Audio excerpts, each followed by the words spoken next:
Hello students. आज हम सीखेंगे स्प्रेडशीट के बारे में।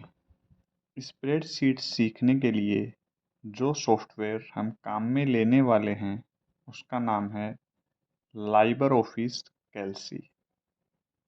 सबसे पहले हम सामने जो विंडो खुली हुई है इस लाइबर ऑफिस कैल्सी या स्प्रेडशीट का जो होम पेज है उसके एलिमेंट्स के बारे में जानने की कोशिश करते हैं।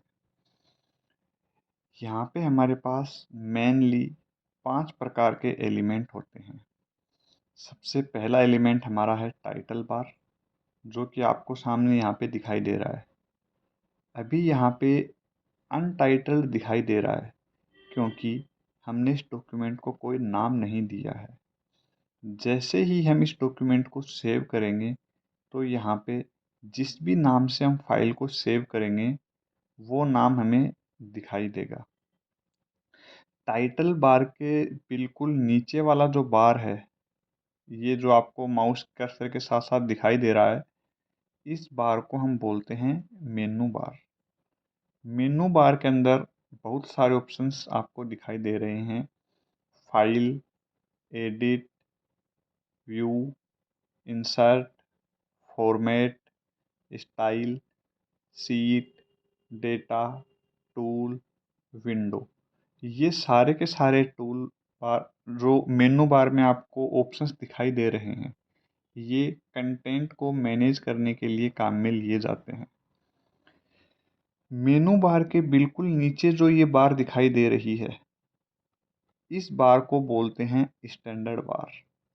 इस स्टैंडर्ड बार में आपको बहुत सारे ऑप्शंस दिखाई दे रहे हैं, जो भी ऑपरेशंस हम परफॉर्म कर सकते हैं।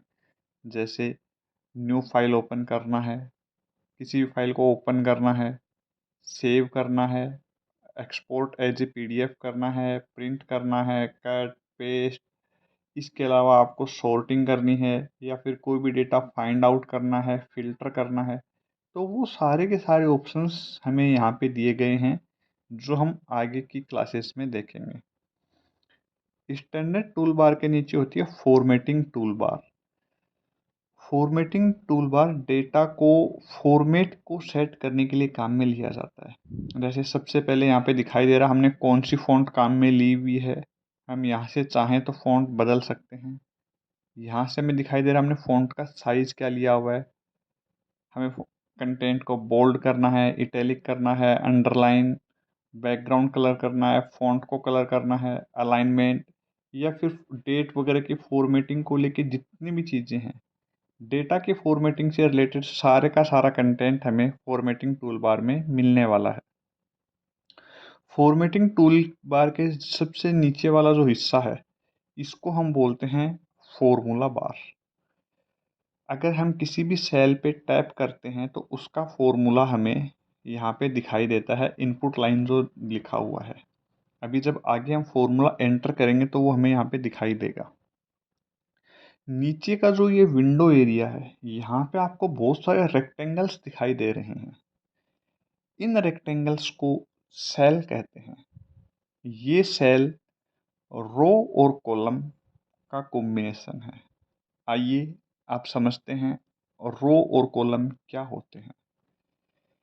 स्प्रेडशीट में जितनी भी हॉरिजॉन्टल लाइंस हैं, जो कि हमें यहाँ दिखाई दे रही हैं, 1, 2, 3, 4 एंड सो ऑन, जितनी भी हॉरिजॉन्टल लाइंस आगे चलती जा रही हैं, इन हॉरिजॉन्टल लाइंस को रो कहा जाता है।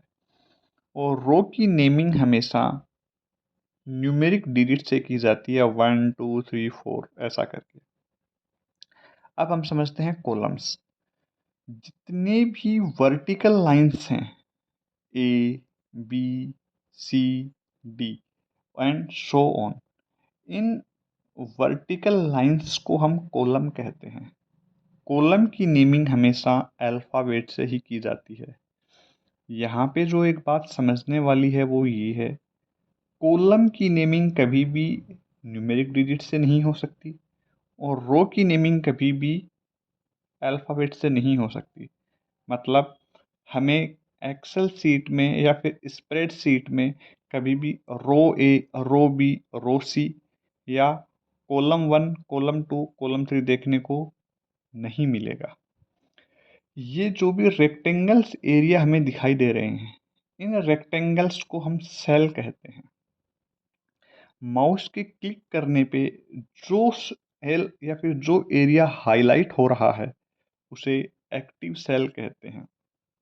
एक्टिव सेल का मीनिंग है, अगर कीबोर्ड से मैं कोई भी बटन प्रेस करूँगा तो डेटा वहीं पे टाइप किया जाएगा। फॉर एग्जांपल मैंने टाइप किया 65, तो वो एक्टिव सेल में लिखा गया।